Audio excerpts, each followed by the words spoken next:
Hello and welcome to Tavern Talks, the one place where we come and we BS about D&D and usually drink beer. Tonight I'm not drinking tonight, but that's okay because I have a wonderful friend of mine here. His name is Ben, and he writes D&D for a living, which I think is pretty cool. Not gonna lie. I've had my opportunity to finally be able to write my own book, which will be published here and being placed at Gen Con this year. But Ben here has written, goodness, I don't know how many modules you've written, Ben. How many modules have you written? Over 100 at this point. Over 100 modules. And this is just like his normal everyday, hey, I'm going to write this module. And then ta-da, module written, which I think is impressive alone. Now, Ben has created this almost methodical way of doing things. From when we've talked before, he has a rhythm of how each module is built, crafted properly, which I think is a pretty nifty trick to have because a lot of us kind of just, especially when we're playing D&D, it's kind of hodgepodge of, notes and pictures and sounds and all this fun stuff. But he has this down to a science, which I think is impressive. So Ben, tell us a little bit about yourself. So I am a tabletop role-playing game creator based out of Fort Worth, Texas. I've been doing this about going on 3 years now. Got my first book will be on shelves hopefully by holiday this year, maybe a little sooner, God's willing. And my new Kickstarter launches on August 2nd for a book with 300 magic items. So that's basically keeping me busy. But day to day, you can find me at adventuresawaitstudios.com. I have a Patreon page. I put out 3 adventures every month, one for each of my 3 tiers. And yeah, we're over 100, 102, I think was the last time I counted. Saw some of those nice little links up there for you so that people can go over there and check your stuff out. Okay, Patreon. Come on, click on Patreon. This is why I say that this is my I can do anything channel because it's not scripted. I talk weirdly sometimes. But yeah, no, this has been stuff. Go over and check his stuff out. There are many small adventures that you can pick up. Heck, he's got probably a good 30 some free adventures just for the fun of things. Now, here I'm curious because we've talked a couple times, but my brain is also, I talk to weekly guests every week and run multiple games. So my brain does sometimes just go to mush. But how would you say is what would you say the difference is between your free adventures and the ones that you're providing people on Patreon? I mean, really, there's no difference in quality. Okay. Really, when I first started doing this, I kind of went balls to the wall, as it were. I went ham and I put out a ton of free stuff. I think I had probably 10 to 20 free adventures before I even tried to launch the Patreon. And that was really an attempt to just get myself out there, saturate the market with as much of my stuff as possible, so people could see that I could deliver consistent content at a reasonable pace. So the free ones are a combination of some of my earlier works, along with, there have been months where I think in January I did like 15 adventures in one month. Wow. And like half of those went to the free pile, half of those went to my patrons. So I would definitely say my overall quality has improved the longer I've been doing it, and that just comes with any job, anything you do, any craft. But in terms of what you're getting, the free stuff it's definitely something you can take and cut up and use pieces of, or run wholesale, or however you want to do it. It provides options for DMs. Which I think is the best thing. We talked about this last week when we were talking with Nerd Botchery, where sometimes we all get this content. We've got hundreds and hundreds of PDFs and books that we've had for years and years and years, some people. Or, you at least buy everything that WotC has published. And most people don't run it. Most people use it. Most people utilize them as inspiration. They utilize them as points to change and adjust and manipulate. But most people don't just run a module. And I think when you provide something like this, where you've got 36 free ones, and for people who want to have more and like your content and want to support you, I believe that you're offering over 100 now on Patreon, which is insane for the value specifically. You can't beat it. But I do believe that that gives people a lot of time and energy to be able to do that. I love them both for ideas and to put in my campaign and run them as is running for more as an intro to a campaign. No, you're absolutely right, Z 110. I've used this stuff before as well. Sometimes I'm having a rough day. I'm like, well, I don't know what I'm playing tonight. But I know the premise of how my players play. I can look at his nice little artworks on the front of his page and go, I can probably run this. And then I grab and I read over it, and it takes me about I don't know, an hour to read it, skim through it real fast, and go, okay, I need parts 1, 2, and 7, and that's all I'm going to use from this book, and the rest of it I'll improv tonight. But things like that, I think, are very useful, and also thanks to all our new friends that just followed us. And for anybody that came in early, just a heads up to anybody, if you watch the trailer that just showed up, that is the new trailer for our newest show that starts in July. Now, that trailer is what we are promoting currently at all times. It's Plots in Darkenhaven, which is a huge project that we're working on, and we hope everybody comes and hangs out with us starting July 10th. So Sundays, 9 p.m. So enough of my pitch. Back to the story. So I really felt bad just because we normally have a different intro completely, but with the new project kicking off, it's really not a bad deal. Awesome. So because you've read his stuff and you've liked his adventures, what could you say is one of your favorites? Because I'd be curious. And for you, Ben, which one have you enjoyed writing the most? One of my favorites, I think, was a first level adventure I did called the Phalite Festival, which was kind of around the same time they were doing the Wild Beyond the Witchlight. And the idea of like a Fey carnival really kind of struck me as a cool idea. So I wrote something about this carnival that shows up once every year, and it invites in all these people from across the realms, and it kind of acts as a focal point where everyone gets to experience these incredible shows and games and treats and all these different things. And of course, working a little bit of combat, some role play, some exploration. It was just something I was really happy with. Probably one of my favorite free ones I've done in a long time.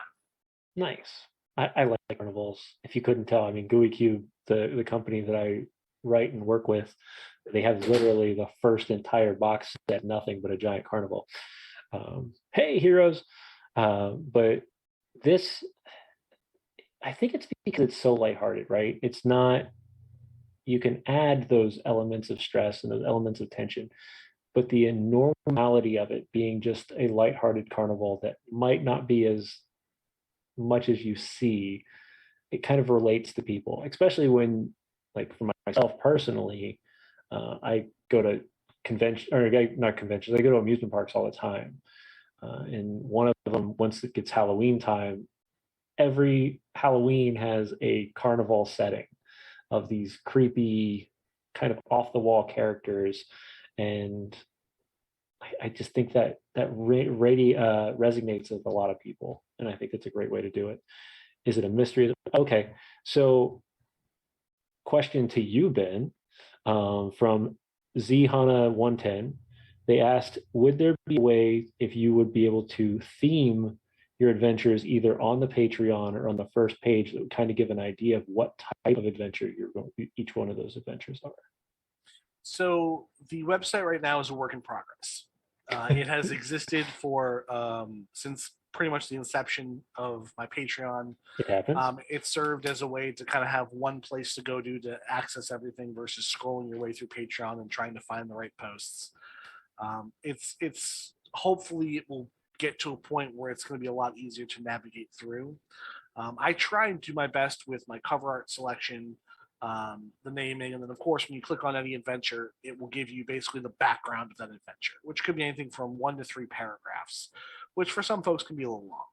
So we're working on ways to kind of revamp the website, hopefully in the next coming 6 months or so that it'll read and flow a little bit better.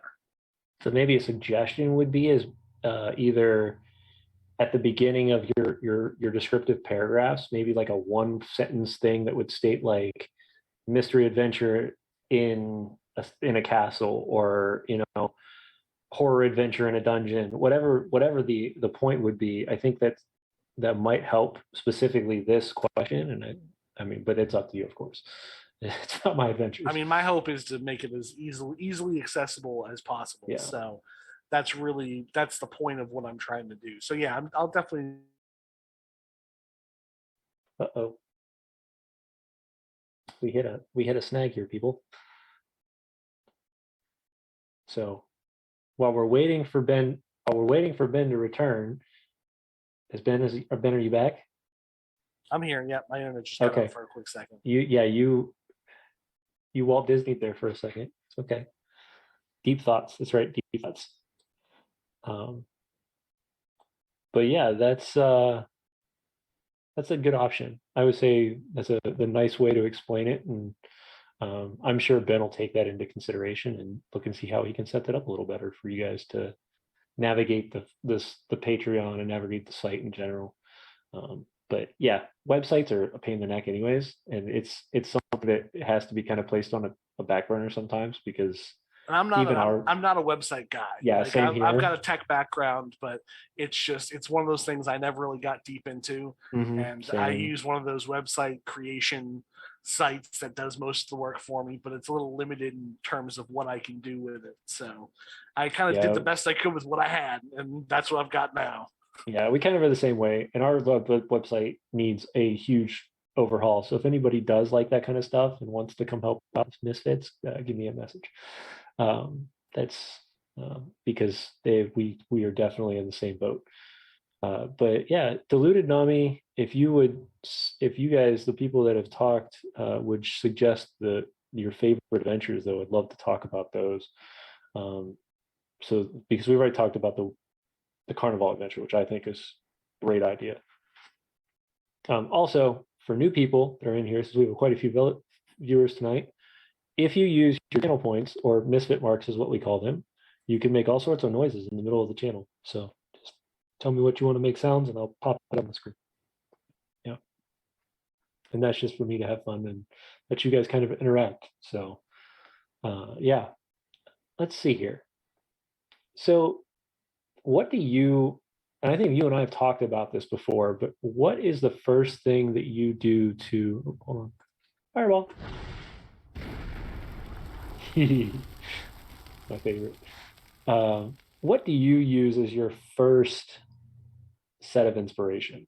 Do you write first? Do you find pictures first? Do you find a monster you like? Like, what's normally your like flow of writing?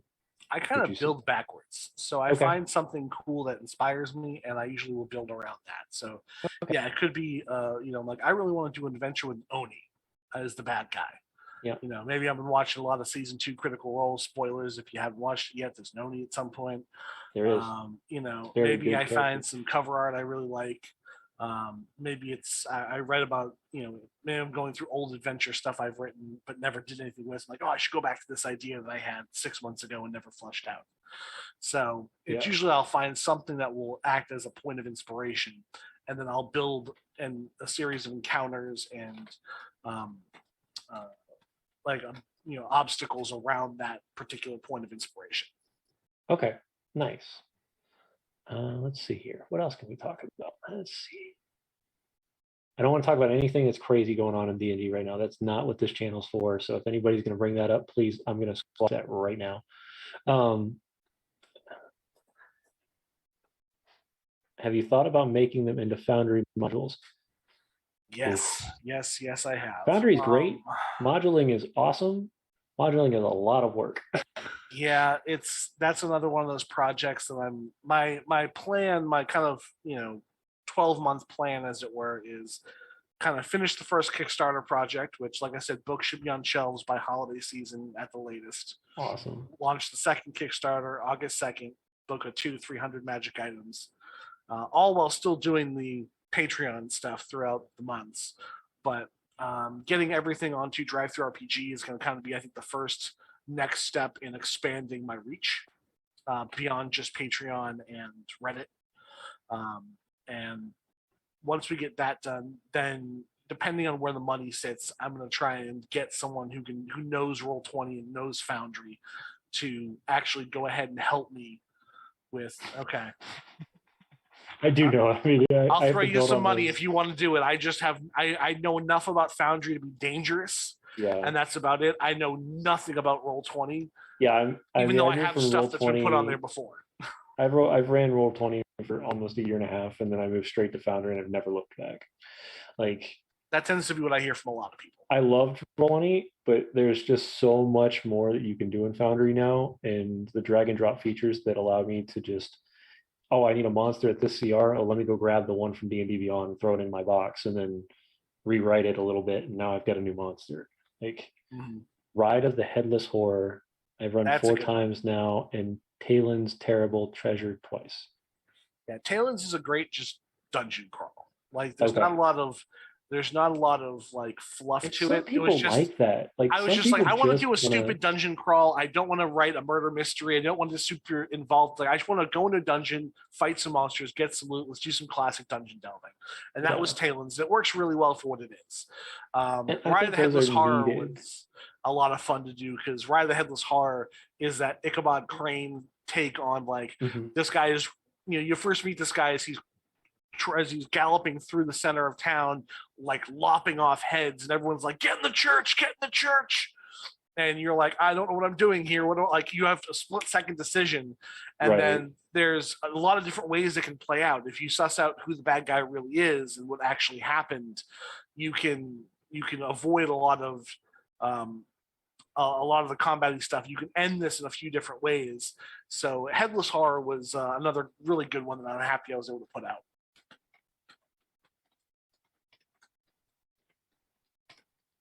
Nice.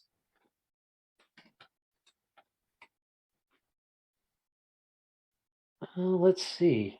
You guys have any questions? Any questions about DMing? Any questions about ways to game master, things you're having problems with in your games?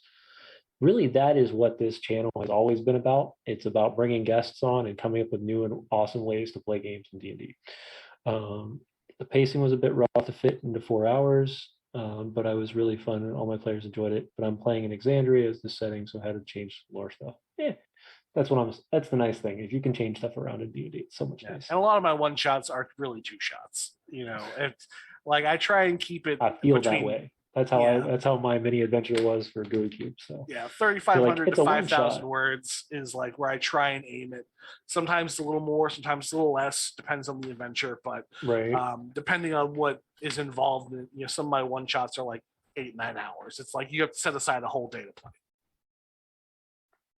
So I've enjoyed the snowman comment. Anything with snow, I have fun with. I usually come up with goofy ways to make snow torturous for my players. It's great.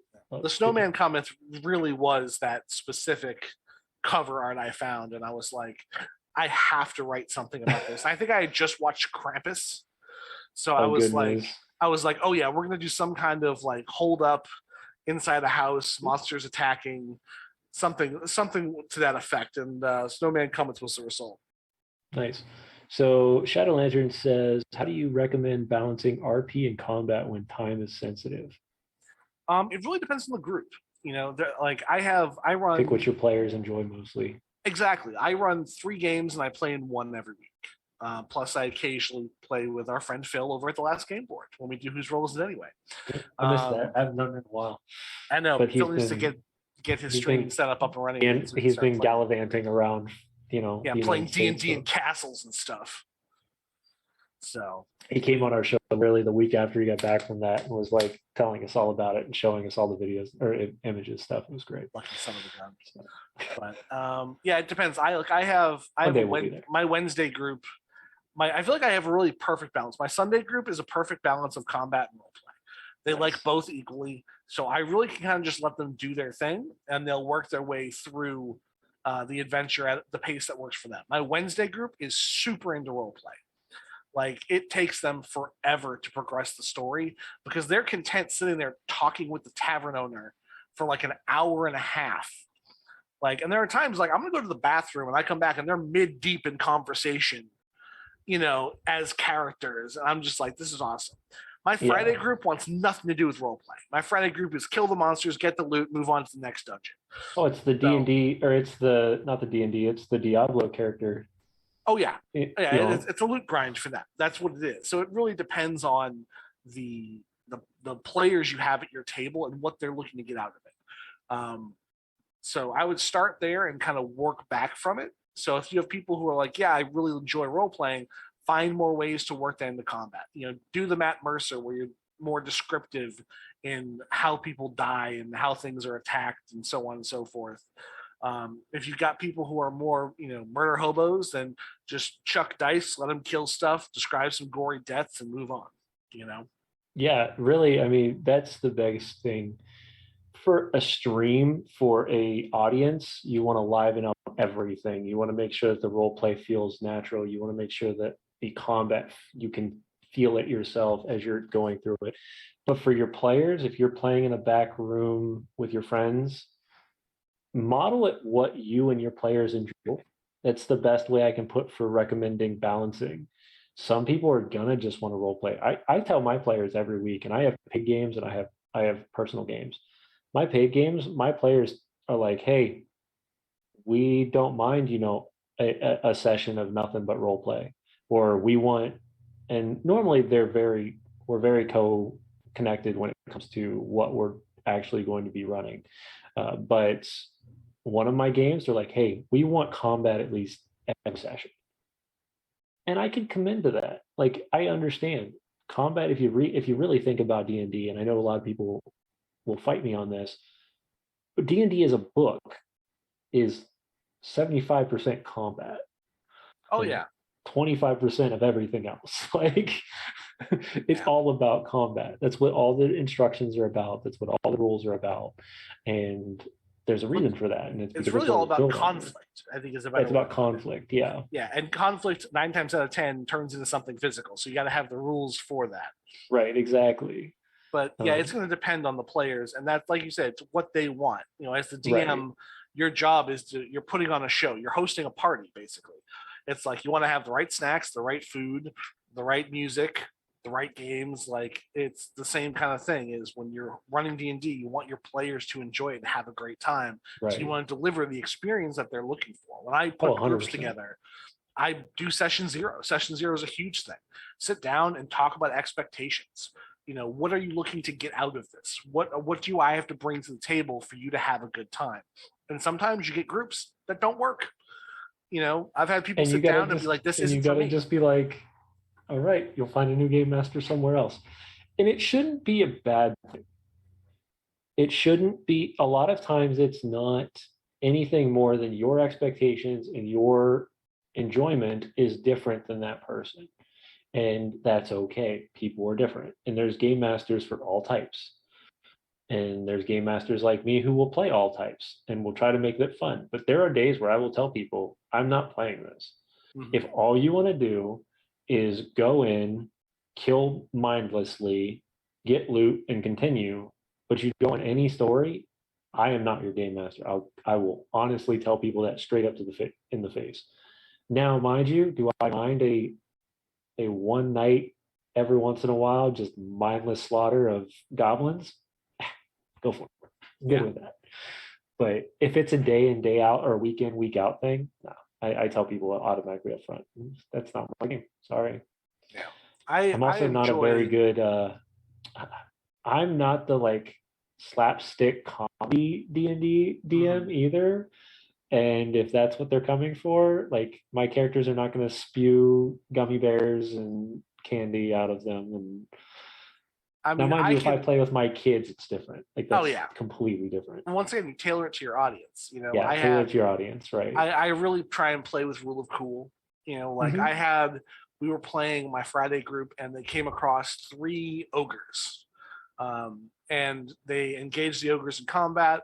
And one of them's like, I'm casting suggestion on this one and telling him to go beat up his buddy. And I'm like, all right, let's see what happens. I roll dice. He failed horribly. He walks over, whacks his buddy with a club. So there, I basically improv'd a 2-minute conversation between 2 ogres running both sides of the board. And they're just sitting there laughing their asses off.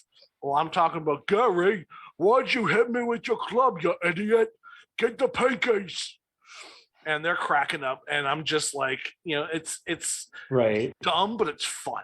And It's dumb, it's fun. To me, I would play that as a bunch of brothers, because that's what it would feel like. Like if this kid just or the one of my cohorts, ogres came over and hit me in the head of the club, I'd be like, are we doing this again? Like, come on. As the bigger brother, like, what is this? They're supposed to be going over and squishing their heads, not mine. What are you thinking? Like, or you could play it as the Three Stooges, which I think would probably be more of what I would have played it. But I would have literally named them Larry, Curly, and Mosey. But yeah, no, I agree. It's very connected to your players. It's got to be, because this is not a game for one person, and if only one person's having fun, you're not going to have fun at the game. D&D for one person is called writing a book. It is, or writing a module. Now, I will guess, like, I'm pretty sure you probably test a lot of your stuff on your weekly shows or your weekly games, I'm guessing. I have my super secret methods for how I balance everything, and the secret sauce, as it were. Yeah, I know. You and I have talked about the secret sauce, and I'm not going to spill the secrets in this show. So, but yeah, no, I test out a lot of my stuff. A lot of my early Patreon stuff was actually at the time my one home game. So It was me basically every week I was running these complex dungeon crawls as my party sought out these MacGuffins to save the world.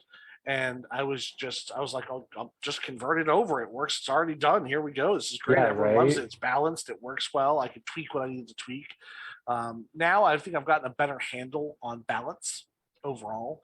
So when I design encounters and when I build adventures, I don't worry about it as much as I used to. Like, I used to be like, oh man, is this going to kill a party? Now I'm like, well, it's not up to me. At the end of the day, the nice thing about designing a module is it's like the pirate code. It's more of a guideline. Yeah, it's more like, yeah, it's like it's there for the DM to look at and play with. If I throw a deadly encounter out there, the DM can scale it back.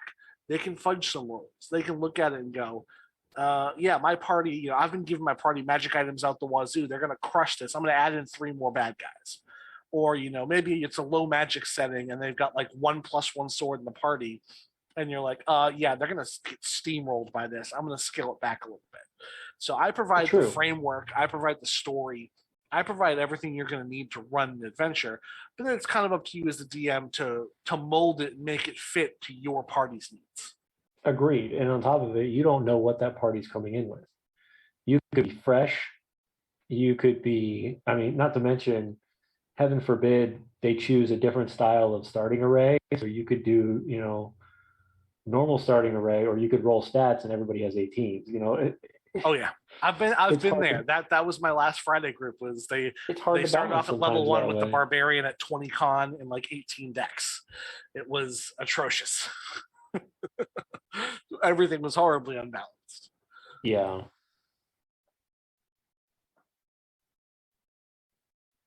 Let's see. So I have a question, and part of this is my own personal question here, because I've been contemplating it myself. So encounters are easy to balance until you add one specific thing into it: magic.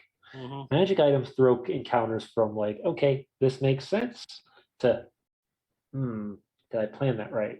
Yep. Correct. And have you come up with a way to assign, like a systematic way to resolve that issue? Yeah. So in D&D there are certain points where as a DM stuff gets weird. Yeah. So like the first 5-ish levels of D&D, level 1 you have to baby them because they have 1 hit point and they'll die instantly. Level 2 they have double the HP. Now you can throw small groups at them. By 3rd level everyone has their subclass. They've got some cool stuff to do. 4th level is your feed or ASI. 5th level they get fireball. And as soon as they have fireball, everything changes, because then you have to balance your stuff and make it more tactical. Like, cool, you have fireball, but all the bad guys are up in your grill. If you drop a fireball, you're hitting all your friends. Right. Like, you need to be smarter with your monsters when you reach those higher levels. Same thing with when you hit, I believe it's 14th level, 13th or 14th level, you get like your first teleport spell. Teleport Exactly. completely cuts out all needs for overland travel.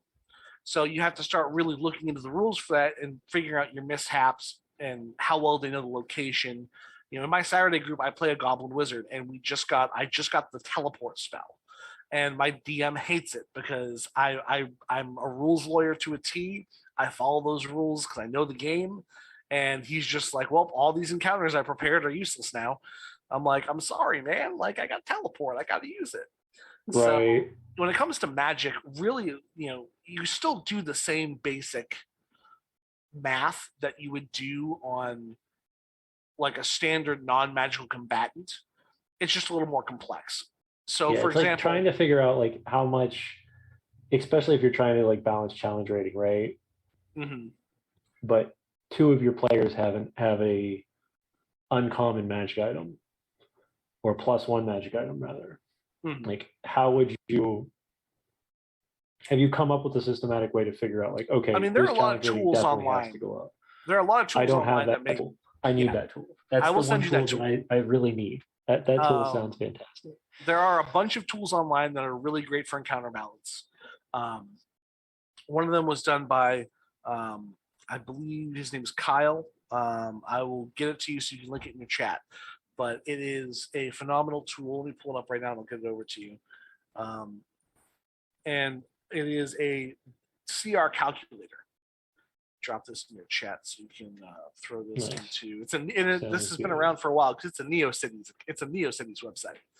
Oh So it's my been around for a goodness. hot minute.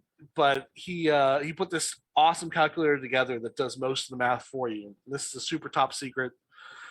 Like, this is 90% of my job is playing in this tool to balance my monsters and stuff That's out. awesome. Now you know Because, I can balance monsters faster. This is yay. but This throwing in this like to me is fireball my is, favorite stuff. fireball is going to be an average of X amount of damage. Look at your party, Right. know how they're going to react. Do the math. All right, probably get 3 of them in a fireball, meaning he can do X amount of damage per turn, averaged out over so many turns. He's going to do this spell, and so on. It's a pain in the butt, but you can do it. The other Yeah. way to do it too is to design it in a more thematic and cinematic sense. Right. So realistically, most combats don't go beyond 3 to 5 rounds. That's a long combat. So one thing that I've seen other authors do that I really like, and I've tried to emulate it a little bit myself, is you have like, all right, so instead of giving them spell slots and giving them abilities that recharge and also jazz, just give them a turn 1, turn 2, up to turn 5 abilities. Like turn 1, call for reinforcements. The goblin shaman shakes his staff and lets out a war cry, and 2d4 goblins show up. Cool. And then like turn 2, the tactical reposition. At the end of the turn, all the goblins move half their speed without provoking opportunity attacks. Like, Right. you do little things like that add flavor to what's going on, so you don't have to worry about that balance as much, because you're not balancing like, okay, so he has insect plague, fireball, lightning bolt, power word, kill, but like you're not trying to figure out all of these different spells and do math on it. Right. You're picking thematic stuff that's going to work well. You've seen it in a lot of the newer D&D stuff that's coming out, is they're moving away from giving spells to monsters.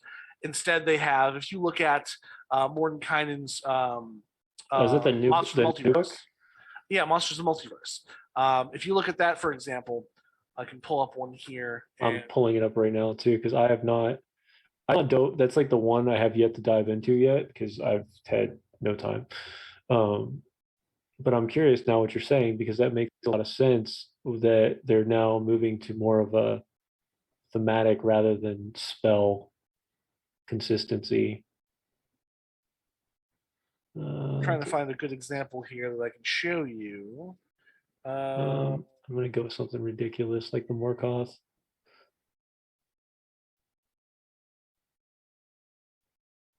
Let's see here. Multiverse. So Guard Drake is an example. Let's see here. You say Guard Drake? I'm trying to find one that has spell casting. The Grotz has spell casting. It's a a challenge rating 24 demon. How do you spell it? Graz. Oh, Grazit. Okay, cool. Yeah. Yeah. So if you take a look at that, like Wave of Sorrow, right? So if you look at his original stat block, he had Charm Person, Crown of Madness, Detect Magic, Dispel Magic, Dissonant Whispers, Counterspell, Darkness, Dominate, all these spells, right? As a DM, it's really hard to run that in a way that's going to make sense. Like you can't really keep track of all of that. So they get rid of a lot of that and they say, okay, he's going to get, so many times per day he gets this versus spell slots. They're moving away from spell slots, or they'll give him his reaction is now negate spell. So he has a recharging counter spell. So they give him legendary actions and things that kind of make up for simplifying some of the components that were there before. I think they did players. Zana says the same. That's something I've followed too. Yeah, Matt Colville's action-oriented monsters is a big one. Perfect example: the Deathlock Mastermind. This is what I was looking at the other day.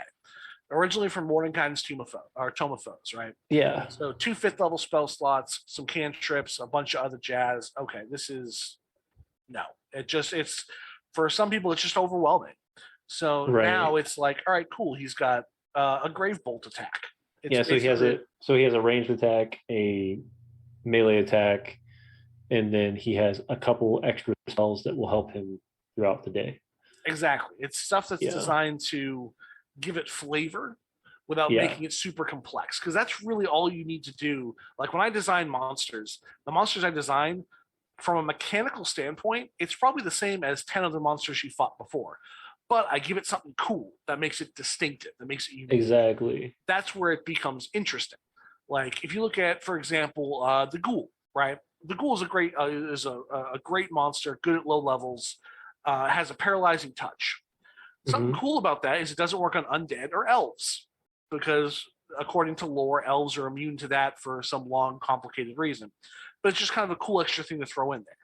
So now instead of just a slam attack, it's a slam attack with paralyzed. But I'm an elf, I'm cool. I'm immune to that. Right. Is that in Mordenkainen's? No, the Ghoul is straight out of the monster manual. Oh, I thought you meant it adjusted. That's why I was curious if it had changed. Oh no, they didn't have to adjust that one, but yeah, with Mordenkainen's, they're moving away from spell casting with monsters. They're trying to give them more action oriented. They want them to have specific actions they can take that will allow them to still showcase some variety in how they fight, but without it being overwhelming on the DM. Okay, that makes sense.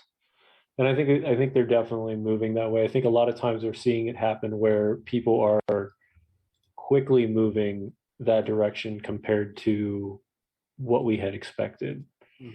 I think the third party has actually pushed that a lot more than we thought they were going to as well. Because you see a lot of third party people like Matt Colville, like people. I know another big one that was out there for a long time, the DM coach, and a couple others that have really promoted that thought process. And even the big names, if you listen to how they thematically tell their attacks and their story, Matt Mercer does it, Realm Smith does it, Mark Holmes does it. They all have that same mentality to them. And I think that's something that has grown to be more of a user-friendly thing than anything else. So that's where I'm definitely following through with that process as well. And I love action-oriented. I think that's one of those unique abilities that Colville came up with that just works so well. Even if it's nothing more than at the end of the turn, everybody does this. Like the monsters do this. I don't usually do it every turn because I know for 5 rounds, you're right. And that's kind of a long combat. If you can't beat something in 5 rounds, it's most likely either going to run or it's going to try to. At this point, it's going for blood. Like it's at the point now where after 5 turns, now this creature is deadly because it's going to not just stab you, it's going to stab you and continue stabbing you until you die, and then it's going to Yeah. run away. I ran and also it could be a weird mismatch too. That happens sometimes. I had in a game the other day, I had a purple worm show up, and I originally was gonna. It's like numbers wise, it should have murdered the whole party. Right. I did it to somewhat make party? a point that you're not invincible because they had just trudged through some dungeons and felt like they were on top of the world. But I originally was going to have like half its HP, half its damage. Well, I didn't have to because they had a blood hunter who was immune to poison. So he just went up and tanked the whole thing. And it was probably like an 8 or 9 round combat because of how many sheer hit points it had. Right. But they were never really in any threat and any danger because most of the damage from the purple worm was coming from that poisonous stinger, which the super dexterous poison immune blood hunter doesn't really have to worry about. Right. So he wasn't getting eaten, he wasn't getting poisoned, he was just standing there tanking hits, and it's too stupid to go anywhere else. So sometimes it's a matter of a weird mismatch, or that is one of those instances where, you know, like a magic item, like a periaptive proofing, or is periaptive poison resistance, or whatever it is, the one that makes you immune to poison and the poison condition. That's a super, you know, an uncommon magic item that completely derail a campaign. I had one campaign where every person in the party had one, and then they fought a giant spider with poison, and they just wrecked it because it was like 2d6 piercing and then 8d6 poison. I'm immune to poison. I'm like, that's right, you're immune to poison. Now, for now. people, just a heads up, everybody, I'm not sponsored by these people, but I show this book all the time. If you're having problems with monsters, you don't understand how to run them, this book right here is your lifesaver. Keith Amon knows what he's doing. The monsters know what they're doing. And the 2 other ones out there, one helps you for NPCs, one helps you for the new monsters that are coming out. And he also has a newsletter that you can get on that is going through all the new monsters and the monsters in the multiverse. So if you're having problems with monsters, that breaks it down mathematically, especially for somebody like myself who literally lives in ones and zeros. It's definitely a helpful tool. Yeah. That book is a lifesaver. I have both copies. I have The Monsters Know What They're Doing and More Monsters Know What They're Doing. More Monsters Know What They're Doing. I've read them religiously. You know, they really informed how I play a lot of the monsters coming out of the monster manual. Yeah. You know, one of the great ones I like to go with is the Mummy Lord. The Mummy Lord's one of my favorite monsters in D&D. Frightening monster. Jesus. It is. Monster. It is. It's a CR 13, but you can comfortably throw it at a level 7 party, because it's got 90 hit points and it's vulnerable to fire. Okay, 3 fireballs, it's dead. Right. But the Mummy Lord is very much an arrogant creature. It thinks it's better than you. So it's gonna slap you around a little bit, but it's not gonna bust out insect plague or harm on turn 1 unless it sees a flaming sword coming at it. You know, so that's where the Mummy Lord is one of those monsters that's hard to balance a CR for, because it's, you know, it's a glass cannon. It has a lot of kill capability. Oh, we lost him again. He's in deep thought while he trailed off as he continued to talk about the monsters know what they're doing. I'm hoping everybody's getting some good information out of this, because these are the tips and tricks that we love to give off to people that are new to the stream and that are here, because I think they're very helpful, and I think they're definitely something that helps new players and new GMs. And it's just, this is why I do this. I do this every week for this specific reason. It's why I bring guests every week, because everybody's got their own way of running games. Everybody's got their own way of running monsters. And if you can take that back to your table, and your table is just a little more difficult, or, you know, a little more enjoyable, or you can challenge your players just a little bit more, that's all we're here for. So yeah, you Disneyed again for a second, or went into deep thought, one of the two. But let's see, what else do we want to talk about tonight, Ben? Do you have any questions for me? I don't know. I never asked that question to people. I don't know, man. How excited are you for this book coming out? This book, I'm excited. Like, it was something that I had never done before, so I was really excited to try to write a book. And I realized it's a lot more difficult than I had expected. especially when I don't do this full time and I've never written before. Putting that effort and energy and finding that time to do it outside of the other, 6 or 7 projects that I've been doing this last year. But now that it's done and I've seen work for it, and our editors are coming back showing exactly how this is going to play out, then the preparation for it to be partially played at Gen Con, it's kind of a dream come true for any game master to be like, hey, I'm going to show this off at a convention. So for my first book to do that, I'm taking that as a win. So I definitely feel you on that one. I got my fingers crossed. I hopefully will have copies of my book at Gen Con, which I will be at Gen Con. If anyone wants to play with me, I got me 3 too. games. I have 3 games set up with the last game board. I'm running an Awesome. adventure called The Last Road. So head on the Gen Con website and go ahead and sign up for a spot at my table. It's a few hours of awesome fun with a fun DM. So Awesome. I might have to if it's not in one of my gaming. Yeah, so I will be running a Witch's Wrath Thursday, Friday. I'm off Saturday, and then I'm running another game of Gooey Cube on Sunday. I'm running games all day Friday from like 8 in the morning to like midnight. No, I can't. But a couple Red Bulls, I'll be fine. Yeah. But I will have, cross fingers, I will have my last game board here in the next couple weeks. Hey, there you go. And that'll start preparing that Get Last game board for the Witch's Wrath. So I'll be bringing my game board to Gen Con for the Witch's Wrath. So I will expect a signed copy of your book, by the way. Hey, and buy the book, I'll sign the book. All right. I'm perfectly happy with that. So Zana 10 says, what is an average number of players you run at the table? 4 to 6. Yep. 4 to 6. I write everything for 4 because the average party size is 4 to 6. Yep. So if you write it for 4, it's not going to be like, I don't want to write something for 6 players and then 3 players show up and you're like, ah, shit, they're going to get wiped.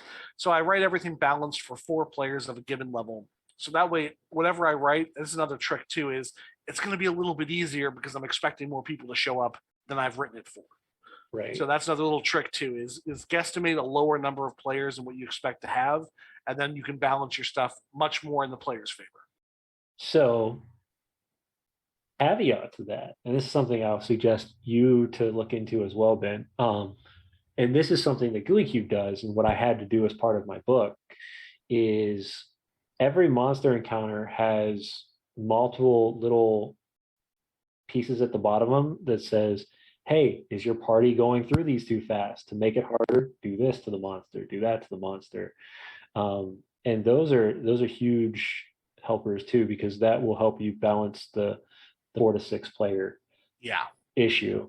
The other thing you can use with that, which is what I've started doing in my tables, is those, hey, do you want to make the creature tougher? Do you want to make the creature even more harder?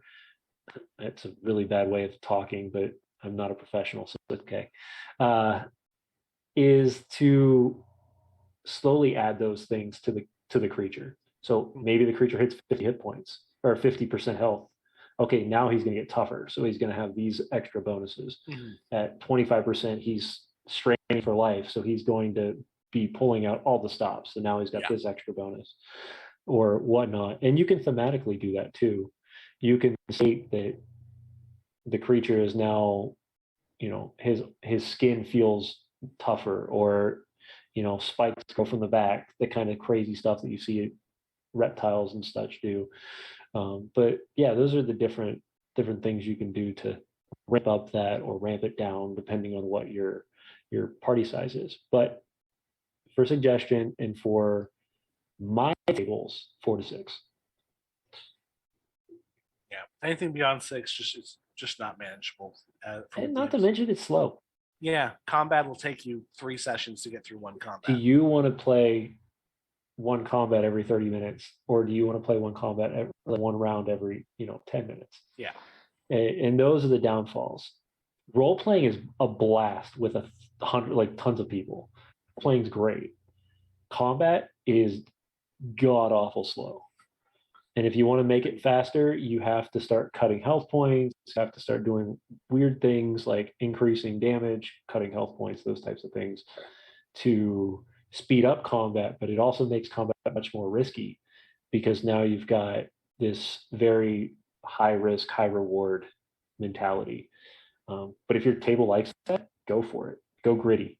Take 25% of the creature's health off and add an extra, either up the die by one or add an extra, add an extra die to certain damage, and watch the difference in their mentality. Because yeah, you might hit it and it might be hurting really quickly, but the first time that creature hits, you're gonna feel it.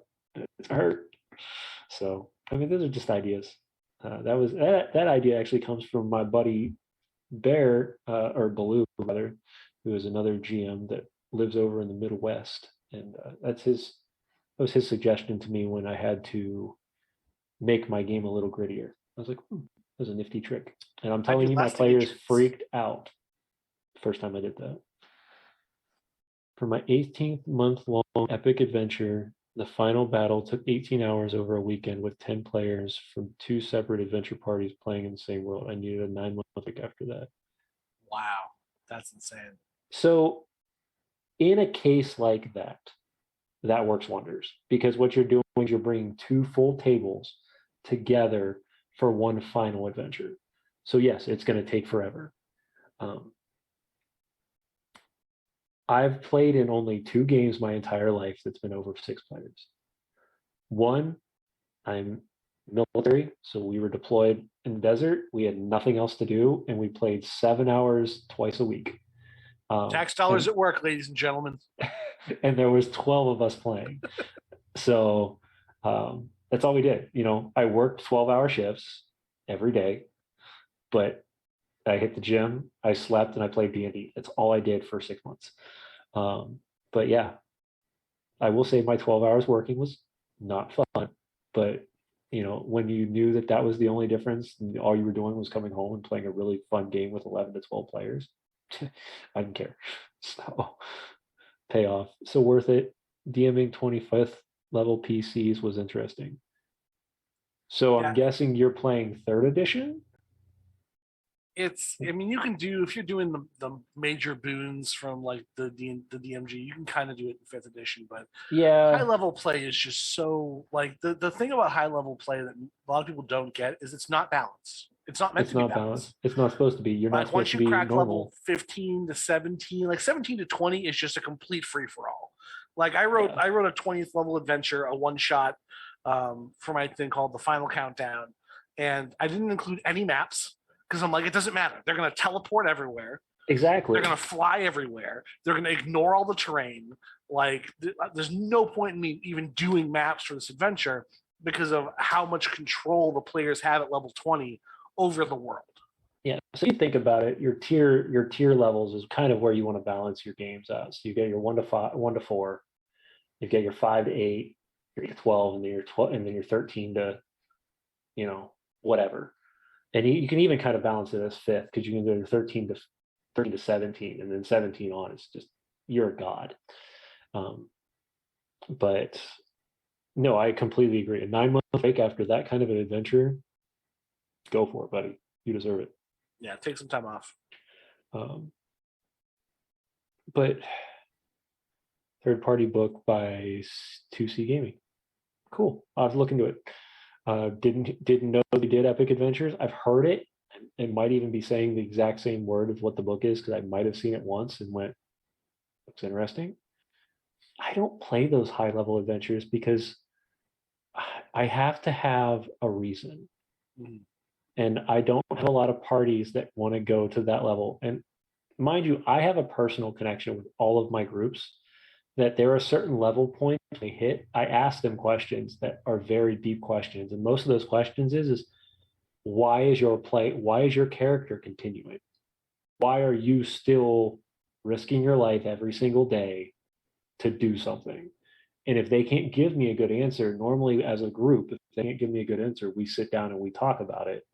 And we decide if it's time to retire those players and let them go live on their normal lives as retired adventurers, and we bring them back as NPCs and have fun that way, or they have something that they have in mind. If one of their players' backstories is stated, I've always wanted to go and see this plane of existence. A lot of players don't have that ability to do so until they're level 13, 14. And once they do that, you build a little one shot or a little adventure. It's like, hey, you now went to this plane of existence, and you're going to help the lord of this giant castle because you've randomly appeared on this plane, and you've now imbalanced the power here. What is your job? Like, what is your goal? But if you can't give me a goal, or we can't come up with a goal together, because a lot of this has to be done together.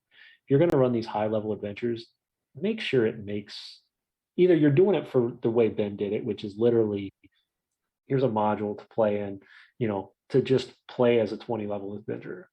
But if you're doing it in the long game, make sure your players are invested to do that, because a lot of players don't want to lose their characters at that time. You've invested months of play. And once you've hit those higher levels and you're like, hey, are you sure you want to go any farther? Or do you want to retire the character and make sure that the character lives on his days? Players are excited to do that. Some players don't care. But I think the interesting thing about high level play too is high level play does not work as well as a one shot, because high level play requires investment in the world. Mm-hmm. The examples I give is, when you think of a high level adventuring party, there are goblins out in the world robbing caravans. The 20th level party doesn't give a crap. They're too busy. They come out when the world is ending, when a god is showing up, when exactly. cataclysmic events are happening. That's what brings them out. Or when something they're invested in gets hurt. Exactly. So, you talk about level 1, they meet Timmy the Squire, and Timmy the Squire helps them sharpen their swords. And then, later on, Timmy becomes the blacksmith, and, Timmy makes them all their magic weapons, and yada, yada, yada. And then at level 15, someone goes into town and murders Timmy the blacksmith. And you're like, wait, they murdered Timmy? Oh, hell no. Mount up, we're going. And it becomes a vengeance thing. It's like a Kill Bill moment, So that's very much, that's kind of the two ways you can play high level play, is get them invested in the world as a whole, or in the people in that world. So then they have reasons to go on adventures, or you have to hit them with world-ending cataclysms that force them to do it, because if they don't, no one will. Right, exactly. And you hit that right on the dot there, because, and those are the questions I ask my players, like, hey, this is happening, or what is your investment right now? Like, because a lot of times at those levels that they're so high, they've got a place to live, they've got all the gold in the world, most of them, depending on what version of D&D you're playing it, a lot of them are actually lords or kings of their own kingdom. If we go real low, like real old school, back in AD&D and below that, after level 10, you owned a castle, you owned a kingdom, you didn't play your character anymore. Your character was now an NPC that ran the kingdom, and your squire or whatnot was your new character. And that's kind of how that worked. And you can do that now. You can do the same way. And if you want to use that as a way to prepare for a big adventure like that, you do, hey, so-and-so has now, accepted the kingship over at this nation, and you're all going to now play as knights of his court, and then you guys go on 2 or 3 adventures, and then the big black knight, and I'm going way like stereotypical, comes and slays the entire knighthood, or kills off 2 knights, and now the king's pissed. Now it's time to resurrect the level 15 character and start go battle the way you need to. In my Saturday game, we had the campaign itself, a variant has been running since the 80s. My DM's run the same game over and over again, with tweaks, adding in new stuff as new material comes out. And we basically repelled an orcish invasion. and they wanted to make us. They're like, well, we can give you a bunch of money, or we can make one of you a noble, and give you a keep. And you guys, of course, I step up, and they're like, not the goblin, and I step back down again. And they give it to the dwarf, and now the dwarf character is exactly that. He's off running the castle, while the rest of us are out adventuring, and his cousin shows up as a cleric, because we needed a cleric at the time, and is now the adventuring buddy. And yeah, so it's a great way to do that, because it allows you to bust out the big characters when you need them, but it also lets you kind of enjoy the lower levels, because really most of the enjoyment, I feel like, in D&D comes between levels 5 and 10. It's like, and that's I've when you even get your gotten cool used stuff. to. I hate to say it, like 5th edition to me, anything after 3rd, I think you've got enough power to have some fun. Yeah, because it's just you go from I can kind of do stuff to, oh my god, I have stuff. Like, I have things now. I can do things. I'm my own person. I'm not just a number. Like, but yeah, 5th level, you're starting. You have got 5th 2 level is where attacks. yeah, exactly. That's where things feel more fun, because it doesn't feel like an instant pass over during combat. I think is why 5th level is so important. Yeah. But yeah, 5th to 10th, it's like that nice little sweet spot. But I know a lot of people who still play 1 to 5 consistently. Mm-hmm. I mean, I personally tell people starting at 1. Most people hate me for it, but I'm just like, to me personally, you can't, especially if you're planning on playing a long-term game, you can't invest in your character if you don't know where your character's coming from. Exactly. You just can't. So I hope these are helping people. 3rd, 14th level is my favorite spot to develop a storyline, and then 15th to 18th is the nice spread out levels. Wow, that you finally round out at 15. You have everything at 15. Yeah, of the I don't know if campaigns that's a I've joke written, or not, but it's of the actual full intense. campaigns I've written, like not just one shots. I have one that goes from 1 to 10, where like you hit level 10 after you beat the final boss, and that's like the end. You don't get to play at 10. Like, you're level 9 when you fight the boss. Yeah. Hit level 10, you're done. And then I have one that you might see in the Kickstarter, the Beast of Daggerfang Peak, which is my 1st to 5th level adventure path that is designed to give you a starting area, some starting equipment, starting story to work with, and then build up to a big fight with a giant chimera at level 5 that's bigger than normal and has some extra abilities. And I like chimera. I don't know why. I've always enjoyed them. I think they're fun creatures to throw at it's people. because they offer versatility. That's the thing about right. A lot of low-level monsters have, okay, I claw it twice, I bite it once. This one's like, well, I can headbutt it, I can claw it, I can bite it, I can breathe fire on it. If you do custom ones, I can sting it with my scorpion tail. It just gives you a lot of different, so your players don't always know what to expect. Yeah.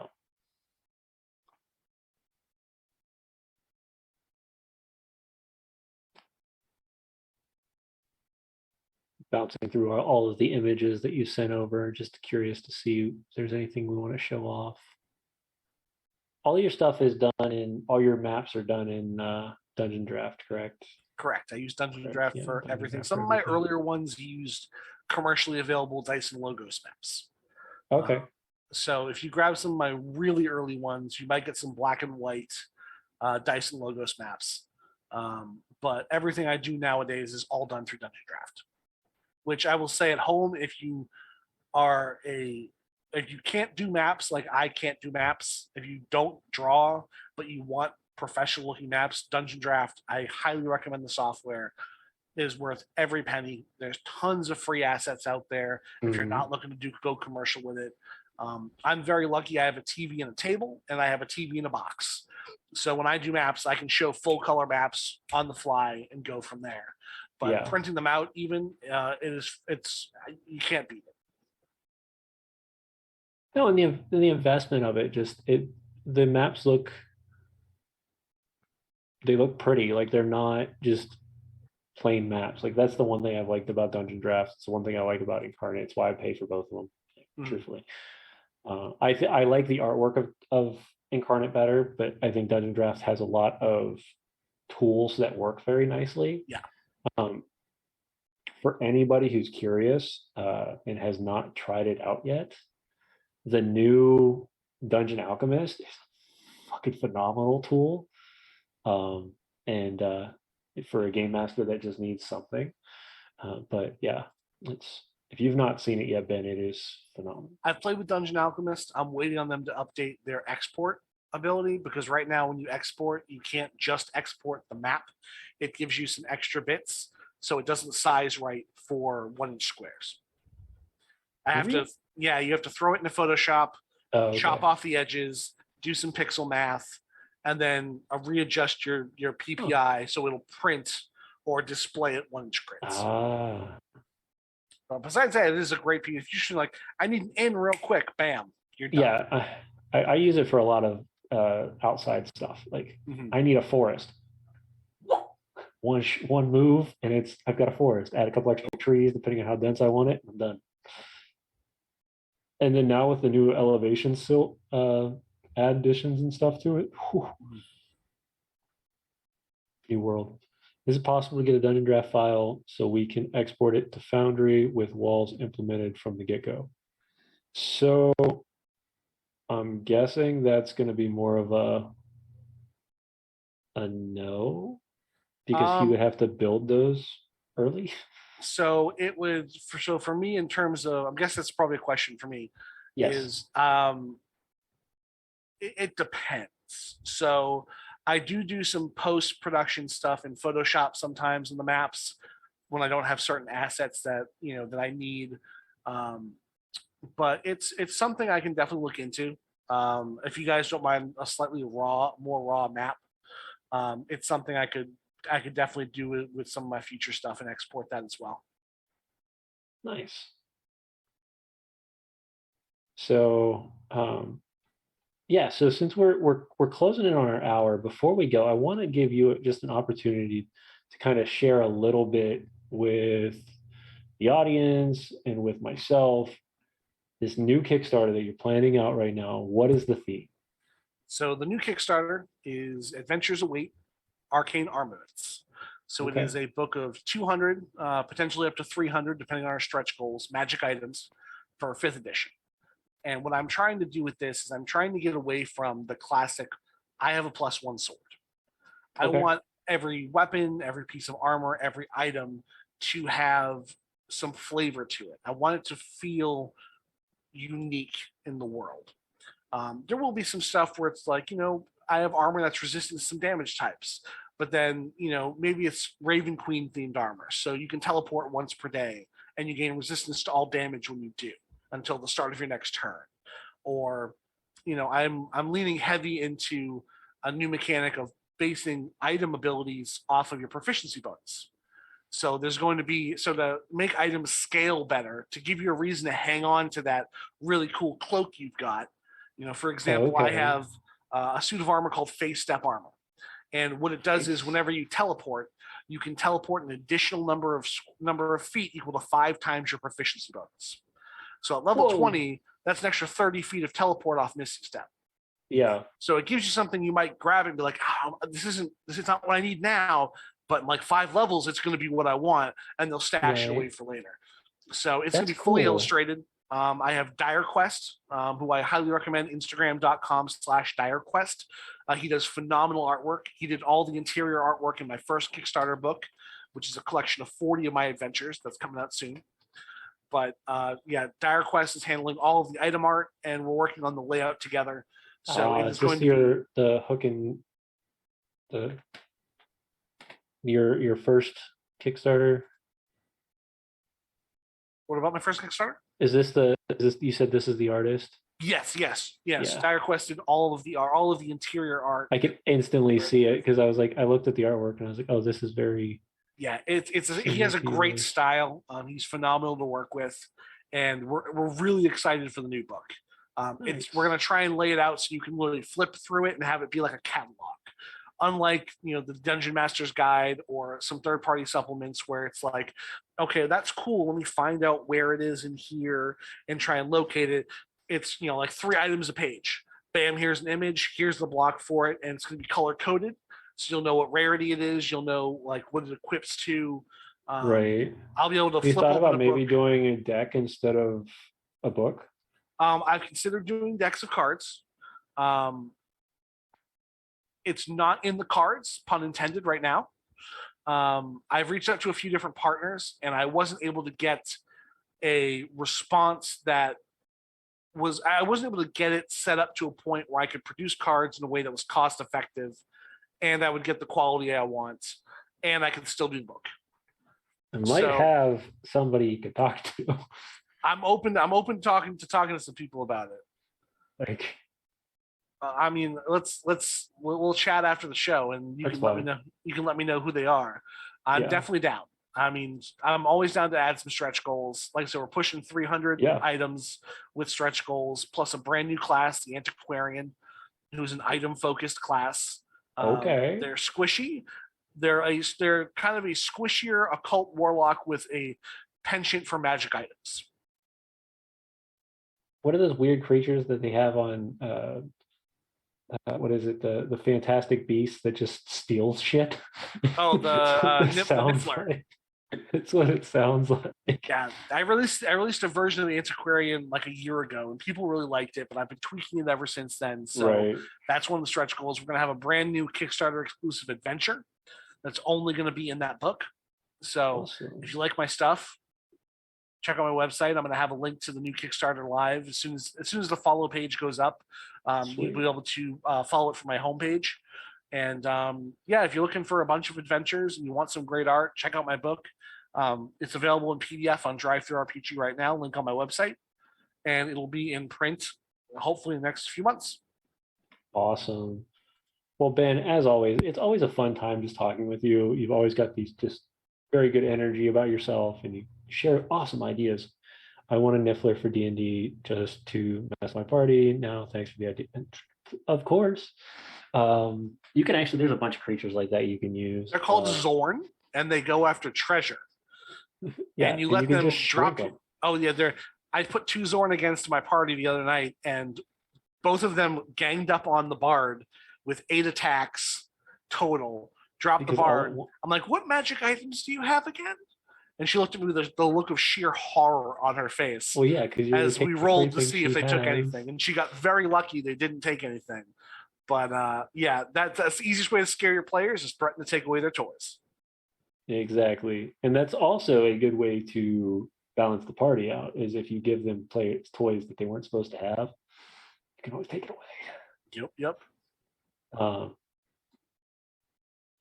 But yeah, no, like I said, I'm super excited to see this Kickstarter. If I have the funds to invest in another Kickstarter, I will. Much appreciated. We will try our best as the Misfits to do so. However, I think I'm on like Kickstarter 8 or 9 that I've invested in this year already. So I'm kind of getting to my limit already this year. Well, I will say we're doing a couple specials. So first 48 hours is a massive discount on both the PDF and the hardcover. That's what always gets me. Yeah. We are doing a Gen Con special. So if you miss out on the first 48 for the length of Gen Con, there's a discount. Yeah. And then after that, everything goes to its regular price. So get in early. You can always unpledge later and make me sad. But you can get in. I'm right now balancing around. You're looking like $10 to $15 for the PDF. Nice. Yeah. So hopefully this will go amazing for you, and it'll kick you off to a new adventure. Speaking of new adventures, going to do my final pitch for the night. Starting in July, we will be launching our new project, Plots in Darkenhaven. It's being currently. The project is insane. I don't know how we're going to pull it off, but we know we're going to. It's over the next year. It's going to have 3 game masters, 16 players minimum, and it's going to have multiple guests throughout the session, custom artwork, custom maps, the whole kit and caboodle. And we are really excited to launch that here starting in July. So that was what the intro was this morning, or at the beginning of the show. And if you want to, I don't know if you've got time, but if you would like to hang out with us on Zoom, there is a link in Twitch for our Discord. Go sign up for our Discord, and then once you arrive in our Discord, if you can just in the tavern, there'll be a post states the Zoom link. We leave it up for about 10 minutes. If anybody pops in, you can ask some of those backdoor deal questions. If you are a creator, or if you are a dungeon master, or if you like to talk D&D, at the end of our show, you can go to, there's a QR code that's placed up there, and you can let us know what you're doing in the D&D community. And if you'd like to come on and talk like Ben is here and like all our other guests are, and we'd love to have you. So until then, Tavern is closed. I'm glad to have you all. And hopefully we will see you on Sunday as we pick up our video game adventure for the next couple of weeks in Baldur's Gate 3, as we continue to venture through that before the premiere of Plots in Darkenhaven. So until then, have a wonderful, wonderful week.